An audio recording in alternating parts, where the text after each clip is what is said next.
அங்கங்க லீக்கேஜ் இருக்கு. அந்த லீக்கேஜ்லாம் சரி செய்யப்படணும். ஒரு உதாரணம் சொல்றேன். காலை உணவுல ஒரு 10 பேர் சாப்பிடறாங்கன்னா அதற்கான ஒரு ஃபண்ட் அலோகேட் ஆகுது. ஆனா உண்மையிலேயே 10 பேர் சாப்பிடறதா கணக்கு கட்டிட்டு ஒருவேளை 8 பேர் தான் சாப்பிடறாங்க, 2 பேரை போகஸா கட்டிட்டாங்க, மிடில்மேன் ஏதோ பண்றாங்கன்னா அவங்க மீது கடுமையான நடவடிக்கை எடுக்கப்படும். உபகரணங்கள் கொடுக்கறதுல ஊழல் பண்றாங்க, டெண்டர்ல முறைகேடு பண்றாங்க, கடுமையான நடவடிக்கை எடுக்கப்படும். அலோகேஷன்ல, ரெனவல்ல, என்ஓசில ஏதோ ஒரு இடத்துல ஏதோ ஒரு பிரச்சனை இருக்குன்னா அந்த லீக்கேஜ் எல்லாம் தடுத்துட்டாலே போதும். இன்னும் கொஞ்சம் நிதி ஒதுக்கீடு இதற்கு அவங்க கொடுத்துட்டாலே போதும். ஒரு நாள் இந்த கல்வி கனவுகள் பலிக்கும். அங்கங்க லீக்கேஜ் இருக்கு. அந்த லீக்கேஜ்லாம் சரி செய்யப்படணும். ஒரு உதாரணம் சொல்றேன். காலை உணவுல ஒரு 10 பேர் சாப்பிடறாங்கன்னா அதற்கான ஒரு ஃபண்ட் அலோகேட் ஆகுது. ஆனா உண்மையிலேயே 10 பேர் சாப்பிடறதா கணக்கு கட்டிட்டு ஒருவேளை 8 பேர் தான் சாப்பிடறாங்க, 2 பேரை போகஸா கட்டிட்டாங்க, மிடில்மேன் ஏதோ பண்றாங்கன்னா அவங்க மீது கடுமையான நடவடிக்கை எடுக்கப்படும். உபகரணங்கள் கொடுக்கறதுல ஊழல் பண்றாங்க, டெண்டர்ல முறைகேடு பண்றாங்க, கடுமையான நடவடிக்கை எடுக்கப்படும்.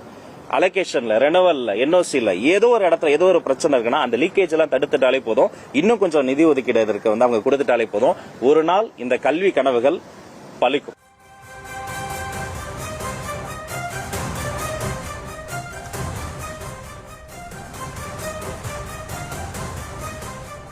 பள்ளிக்கல்வித்துறை அமைச்சர் ராஜ்மோகன் செய்தியாளர்களை சந்தித்தார். அப்போது பல்வேறு விஷயங்களை தெரிவித்திருந்தார். பள்ளிக்கல்வித்துறையில் சில திட்டங்களில் லீக்கேஜ் இருப்பதாக அவர் தெரிவித்திருக்கிறார். அதை சரி செய்ய வேண்டிய தேவையும் இருப்பதாக அமைச்சர் ராஜ்மோகன் தெரிவித்திருக்கக்கூடிய அந்த அண்மை செய்திகளை பார்த்து வருகிறோம்.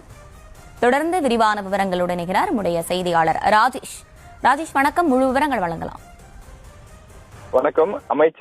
பள்ளிக்கல்வித்துறை அமைச்சர் ராஜ்மோகன் சற்று நேரத்துக்கு முன்பு செய்தியாளர்களை சந்தித்தார். அப்போது பல விஷயங்கள் குறித்து பேசினார். அது மட்டும் இல்லாமல் பள்ளிக்கல்வித்துறையில் நடைபெறக்கூடிய சில லீக்கேஜ் விஷயங்கள் குறித்தும் அவர் பேசியிருக்கின்றார். அதாவது பள்ளிக்கல்வித்துறையில் சில திட்டங்களில் லீக்கேஜ் இருக்கிறது, அவற்றை சரி செய்ய வேண்டிய தேவை இருக்கிறது எனவும் அமைச்சர் ராஜ்மோகன் பேசியிருக்கின்றார். உதாரணத்திற்கு காலை உணவு திட்டத்தில் 10 குழந்தைகளுக்கு காலை உணவு திட்டம் வழங்குவதாக நிதி ஒதுக்கீடு செய்துவிட்டு 8 குழந்தைகளுக்கு மட்டும் உணவு கொடுத்துவிட்டு 2 பேருக்கான பணத்தை ஊழல் செய்வதாக எடுத்துக்கொண்டால் இது போன்ற விஷயங்களில் தடுத்து நிறுத்த வேண்டிய தேவை ஏற்பட்டிருக்கிறது. அவற்றை தடுத்து நிறுத்திவிட்டாலே நமக்கு தேவையான கல்வி கனவு கிடைத்துவிடும் என்று அவர் குறிப்பிட்டிருக்கிறார்.